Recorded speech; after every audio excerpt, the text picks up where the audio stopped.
Buenas tardes, queridos alumnos. Buenas tardes, panel.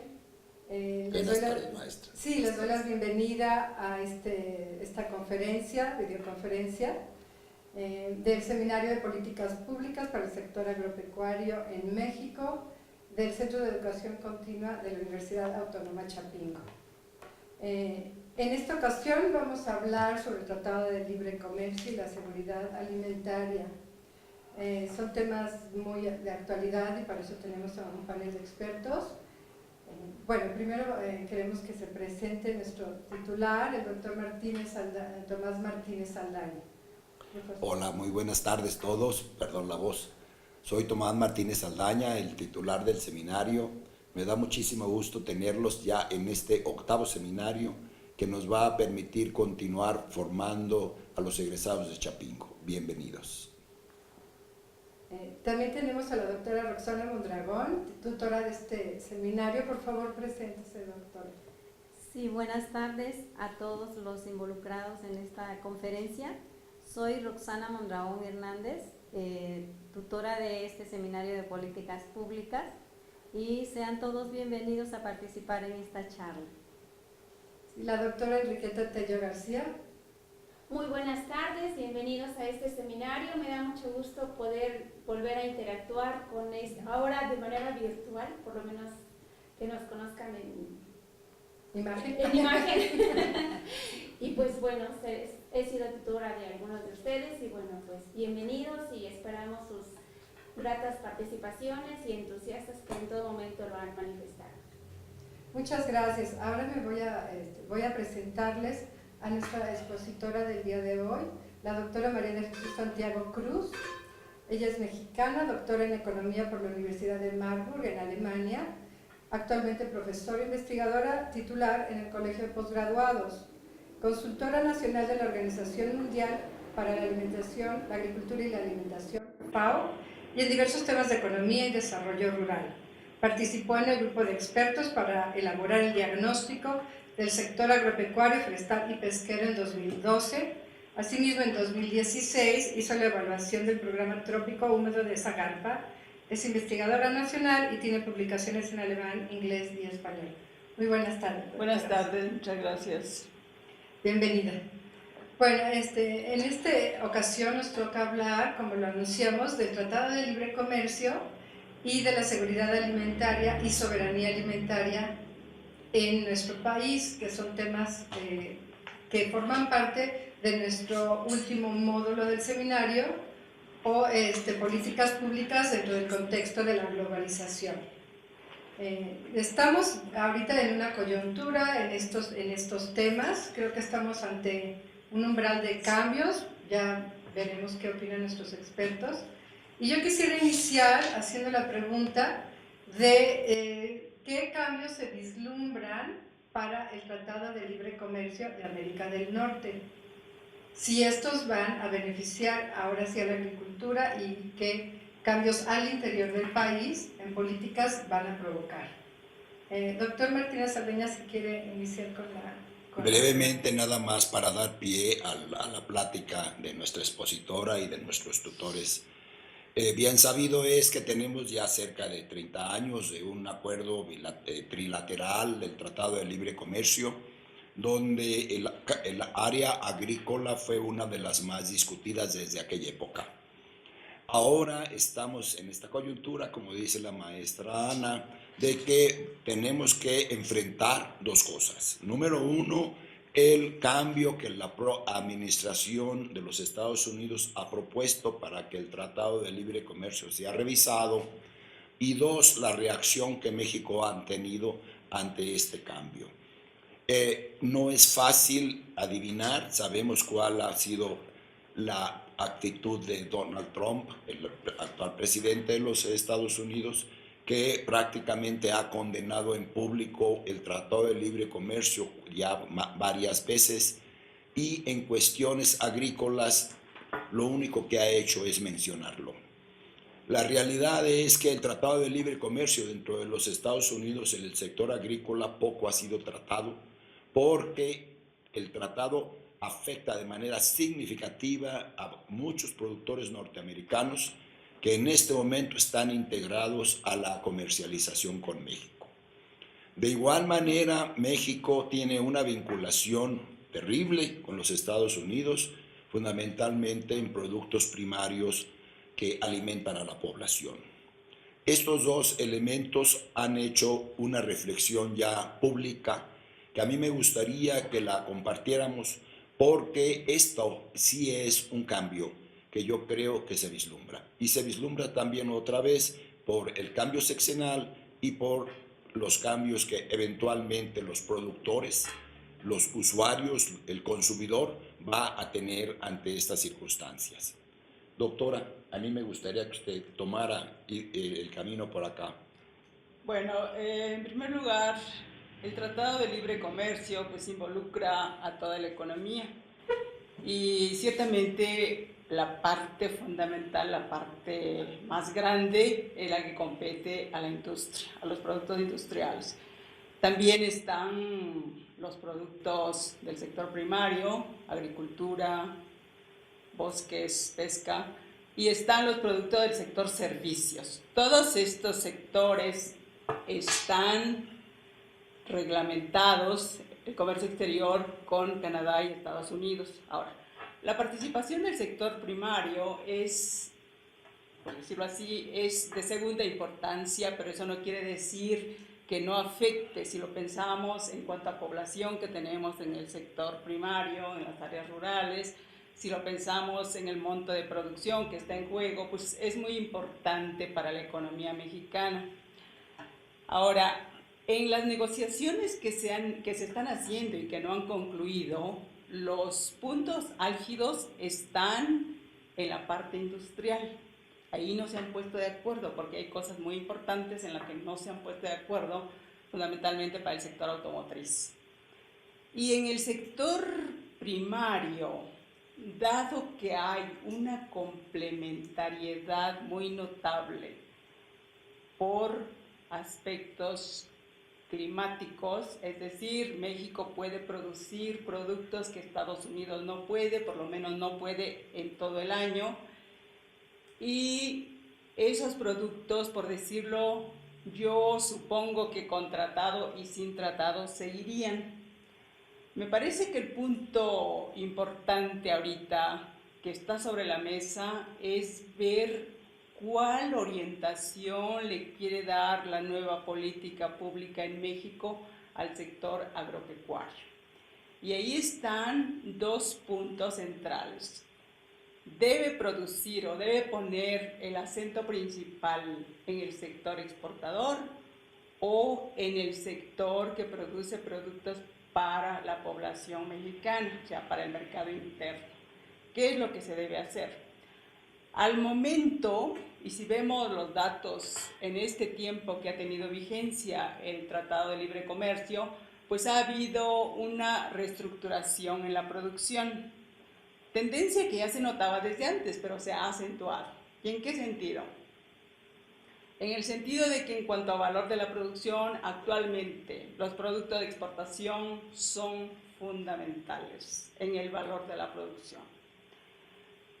Actualmente, por las declaraciones que hemos oído con este cambio de régimen que va a tener lugar, nos hemos percatado de la importancia que se le está dando al mercado interno, a la pequeña producción y a los productos básicos, porque en este Tratado de Libre Comercio, como seguramente todos están enterados y han visto las estadísticas, se ha actuado bajo el principio de que si no somos eficientes para producir los productos básicos, los podemos comprar y vender en donde sí somos eficientes, entre comillas.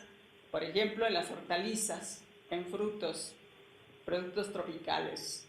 Digo entre comillas porque el costo de producirlo, lo que estamos mandando de agua, es fundamental y tenemos que verlo a futuro con la incorporación de aspectos de los recursos naturales que están involucrados, de lo que está significando para la economía mexicana seguir orientado solo fundamentalmente al mercado externo y de lo que significaría dar nuevo impulso a la producción para el mercado interno. productos básicos.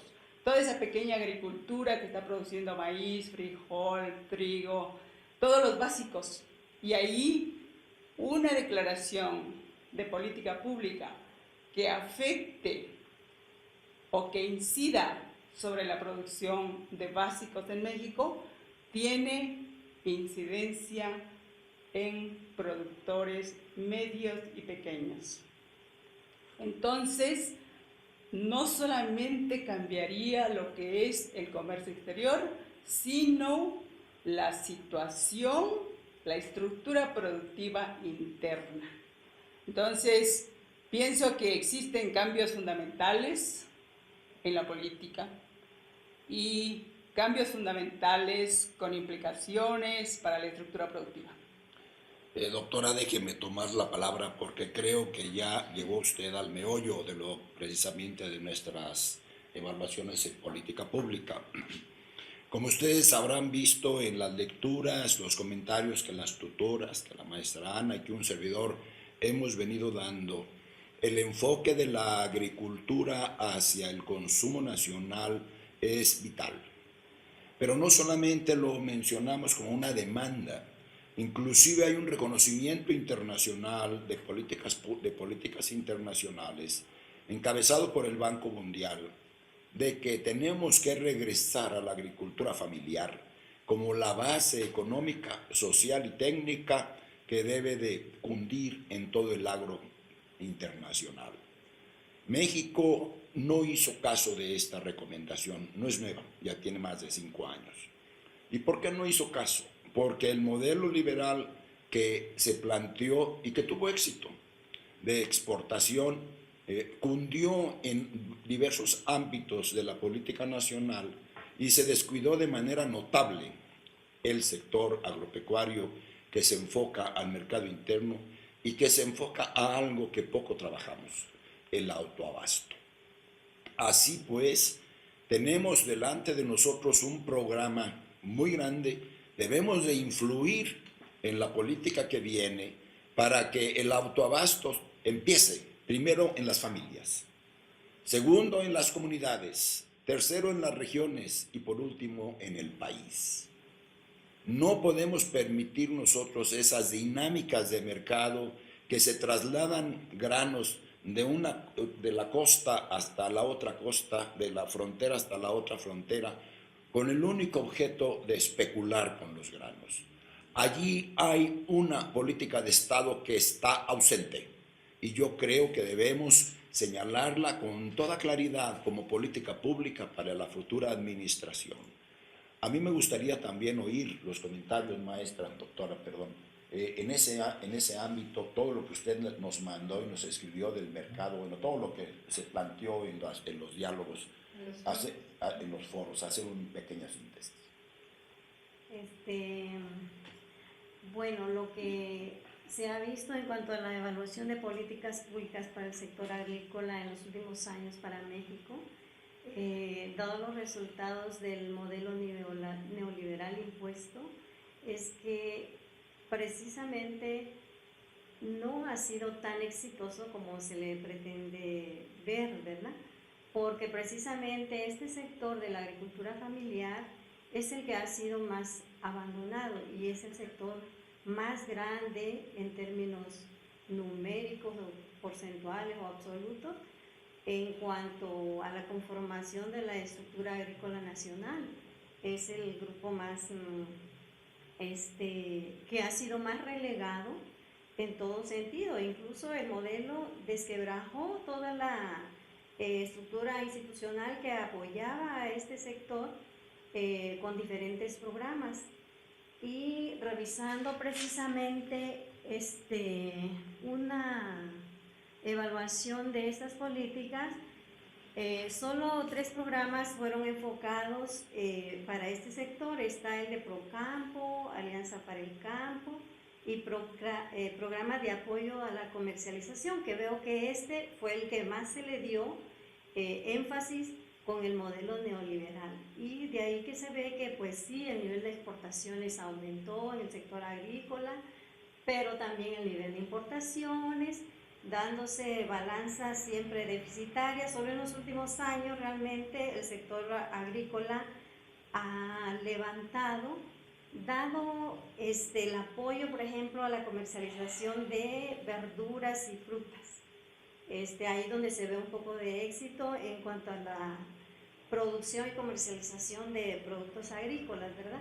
Pero en general el sector agrícola y el de autoabasto que usted menciona, doctor, es el que ha sido más abandonado.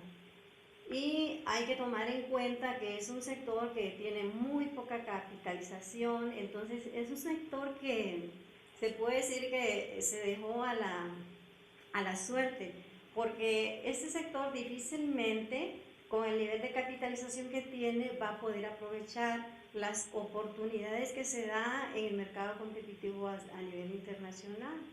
Y de esto se ve cómo el sector perdió empleo, perdió su participación en el PIB, fue decreciendo continuamente. Yo tengo datos aquí donde, por ejemplo, en cuanto a nivel de desempleo, la tasa de desempleo abierto en el sector agrícola para el 90 representaba el 2.8, para el 94 3.7 y para el 95 5.5, y si le seguimos aumentando años, este desempleo ha venido en aumento, y de ahí el gran nivel de migración que ha habido tanto a las ciudades como al vecino país del norte, ¿verdad? Entonces, no podemos decir que este modelo neoliberal fue exitoso en general en el sector agrícola, especialmente para este sector de autoabasto, ¿verdad? De igual manera, la participación del PIB de la población empleada pasó de 24.7% de la población total ocupada en el 94 a 14% en el 2006. Y la participación del PIB agrícola en 1988 de 7.3 a 3.6 en el 2006. Entonces, no, por ningún lado que veamos, este modelo favoreció al sector, especialmente en el de la pequeña agricultura, ¿verdad? Bueno, estoy escuchando de parte de ustedes que vamos en reversa hacia a un modelo de más desarrollo del mercado interno, si estoy entendiendo bien. Quisiera preguntarle a la doctora Tello, ¿qué estrategias se pueden hacer para fortalecer el mercado interno y la agricultura de autoabasto? Ella que trabaja en el frente con agricultores, ¿qué problemas ve en este cambio o volver a la ruta anterior para fortalecer a este sector? Pues muchas gracias, maestra Ana. Yo creo que en este cambio, ¿no?, de sexenio, por lo menos como lo ha establecido en la política que pues Obrador está delineando, pues hay un rescate importante para la producción de autoabasto. A mí me parece importante en el sentido de que ha tomado muy en cuenta el papel de los campesinos, de los productores, pequeños productores, en el sentido de la necesidad de que no podemos seguir dependiendo de nuestros alimentos básicos como es el maíz. Somos el primer país importador del maíz que se produce en Estados Unidos y no somos capaces de producir este alimento tan esencial que significa para los mexicanos. Yo creo que hay muchas propuestas, no solamente con lo que se está diciendo de la propuesta de política pública, porque ya está. Si ustedes consultan y entran a internet, ya van a poder encontrar cuál es esta propuesta delineada más para el sector agropecuario, pero creo que uno de los elementos importantes que desde mi punto de vista es fundamental es que se ha tomado en cuenta las experiencias exitosas que han llevado no solamente a la producción de los alimentos. Yo creo que la maestra, la doctora María de Jesús, nos ha puesto sobre la mesa elementos importantes como son el cuidado del medio ambiente, la disponibilidad de agua, los recursos genéticos, la biodiversidad. Creo que en este sentido sí hay mucho que aportar, hay mucha experiencia en las zonas rurales. En varias de las lecturas, retomando, hay propuestas para el desarrollo, por ejemplo, en términos de producción, Turrell establece que si produjéramos el maíz en la zona del suroeste, podía ser posible que seamos capaces de producir el autoabasto. Entonces, respetando variedades locales, respetando este mejoramiento genético que se ha dado a través de las diferentes comunidades, el rescate de la biodiversidad y justamente armar programas de política pública que tengan que ver con el área regional. No seguir impulsando programas que tienen que ver con una política internacional de abasto de alimentos internacionales a costa de nuestros recursos. Alguno de ustedes puso el ejemplo muy puntual que fue el aguacate. Sí. El aguacate, pues se han devastado zonas boscosas para la producción del aguacate, tratando de satisfacer las necesidades alimenticias de otros lugares. Si bien es cierto que hay la necesidad de aprovechar ventanas de mercado para la exportación de alimentos que nosotros producimos de muy buena calidad, tampoco tiene que ser en función de la devastación de nuestros productos alimenticios. Entonces yo sí creo que es un momento oportuno en este cambio de política y ver cómo se va delineando, ¿no? Entonces, yo sí creo, hay mucha experiencia por parte de organismos internacionales, después de haber una propuesta de política pública hacia el comercio internacional, la producción de productos que tienen que ver no con la satisfacción de las necesidades básicas de los países, sino la venta en el extranjero, la venta del mercado internacional. Pues en el 2014, pues que tuvimos, la FAO establece el Año Mundial de la Agricultura Familiar. Y este es un primer reconocimiento que parece una oportunidad y da un giro en el cambio de la política pública para el establecimiento de zonas y de programas, que algunos los analizamos en el seminario, cambiar estos programas y fortalecer lo que sería la producción familiar. Desafortunadamente los programas pues nuevamente no están acorde a las necesidades de las personas ni a las necesidades de cada una de las regiones. Son programas que tienen que ver con esquemas desde una visión que no está acorde a nuestra cultura alimenticia. Entonces, por ejemplo, en experiencias en Chiapas, se producen lechugas donde el consumo de la lechuga no es un hábito de las personas. Entonces se dan el paquete de semillas mejoradas que se vuelven a ser dependientes dentro de ese mismo tipo de programas, pero al final no están en concordancia con lo que podría ser lo que la gente realmente consume. Entonces yo creo que esa sería una parte importante. Hay muchas oportunidades y creo que las experiencias las hay.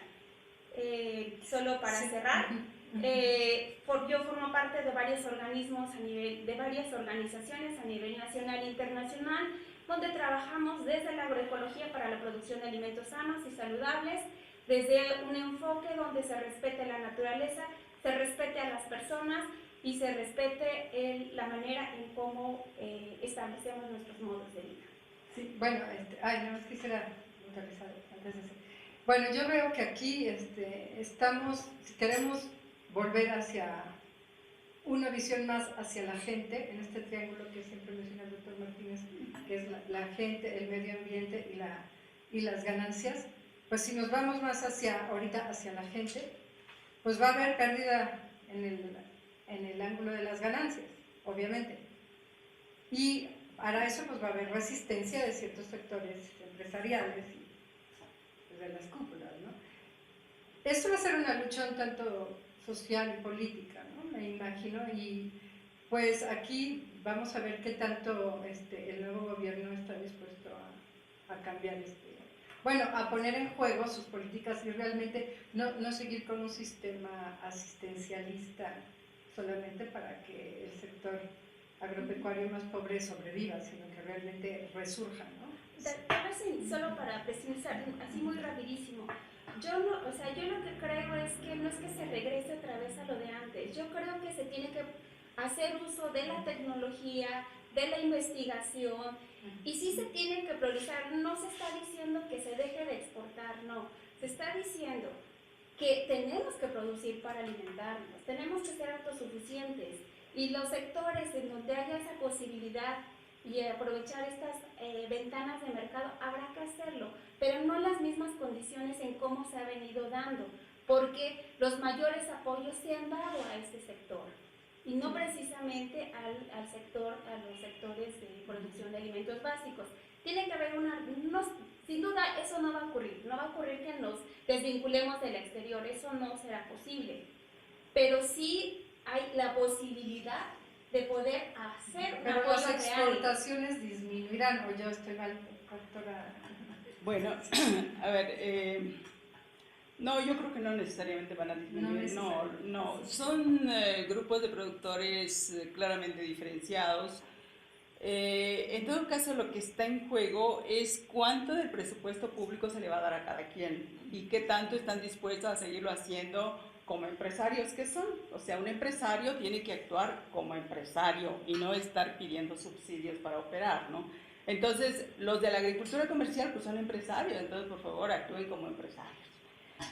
Ahora, yo pienso que en un nuevo enfoque de la política pública, en realidad tenemos que darle una sacudida, empezando desde los conceptos.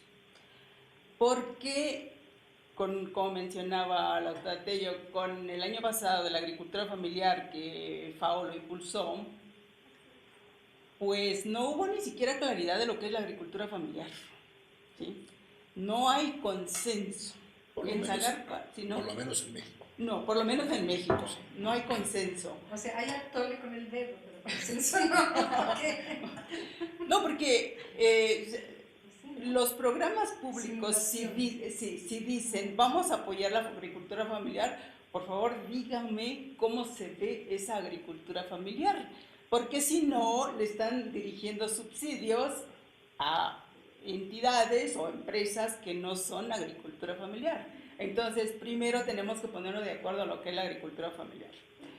Ahora, en Brasil hay un ejemplo muy un referente de que existe una secretaría para la agricultura familiar y una secretaría para la agricultura empresarial.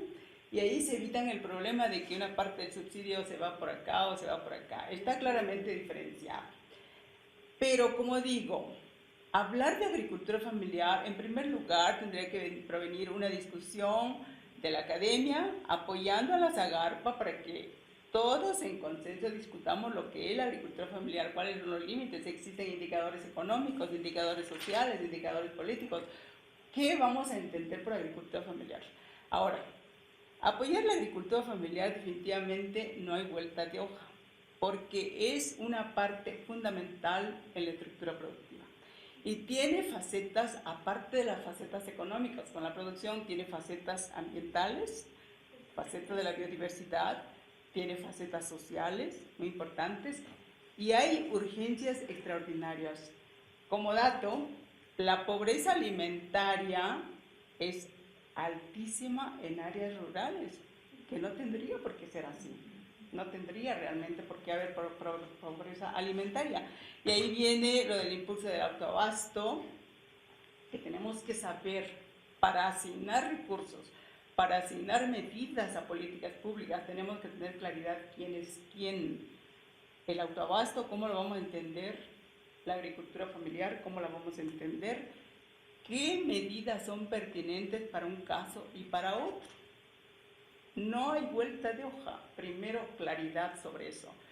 Apoyar la agricultura familiar es un punto que trae muchas ventajas, no solamente para garantizar la producción de básicos, sino para combatir, por ejemplo, lo que decía de la pobreza alimentaria, para combatir problemas de desempleo, para combatir problemas de uso de recursos que no están siendo como deberían ser. Entonces, apoyo a la agricultura familiar, como yo espero que se dé en este sexenio, yo creo que tiene muchas ventajas, Igual también hay que encontrar el balance, porque como ya lo decían las compañeras, no podemos pensar en cerrar la frontera, no se va a cerrar, ¿sí?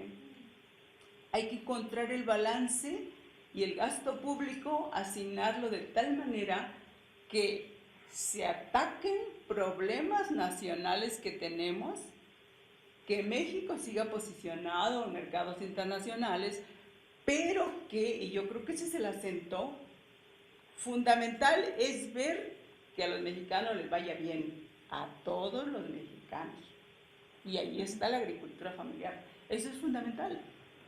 Sí, ya para cerrar. Para cerrar, yo quisiera nada más decir dos cosas. Me parece que hemos dicho de una manera muy clara cuál es el camino. Yo creo que nada más hay que hacer énfasis, nada más, en dos cosas. México no es un país agrícola, México es un país ganadero. Y tenemos que hacer ese señalamiento cuando hablamos de la producción, cuando hablamos del mundo rural, cuando hablamos de la agricultura familiar.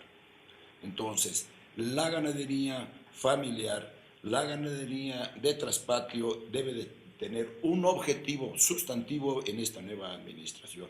Se ha descuidado muchísimo. Dos, los campesinos, la agricultura familiar no necesariamente tiene que producir alimentos, produce medio ambiente y eso también hay que pagárselo. Yo creo que eso es otro de los elementos sustantivos que nosotros debemos de encontrar. Y tercero, la agricultura familiar conserva el entorno, conserva el medio ambiente, conserva la biodiversidad, conserva la equidad social. Eso también tenemos que pagarlo. Nosotros somos ricos en germoplasma maicero porque los campesinos lo producen, no porque lo tenemos en nuestras bodegas, no porque están en nuestros laboratorios. Ellos son los héroes nacionales de la agricultura y la ganadería. Ya brevemente, si quiere agregar algo. Bueno, estoy de acuerdo con la maestra, doctora Telo, cuando dice que sí hay oportunidades, ¿verdad? Especialmente con el perfil político que se está viendo con el nuevo virtual presidente en cuanto a apoyo a este sector y también dado el avance que se dio en los últimos años en la agricultura, ¿verdad? Esto puede un poco más generalizarse, estas nuevas tecnologías. También los institutos de investigación deberían de hacer más trabajo de vinculación con los productores, con el campo directamente, en lo que toda esta investigación, porque hay sí mucha investigación en México, pero se queda ahí en las bibliotecas, ¿verdad? Entonces también esto sería importante, difundir el trabajo de extensión, ¿verdad? Sí, bueno, para cerrar esta conferencia y iniciar la otra, creo que se queda en el área, ¿qué pasa con el programa PESA? ¿No? Para la siguiente. Muchas gracias. Muchas gracias. Pues muchas gracias a todos. Muchas gracias. Juan.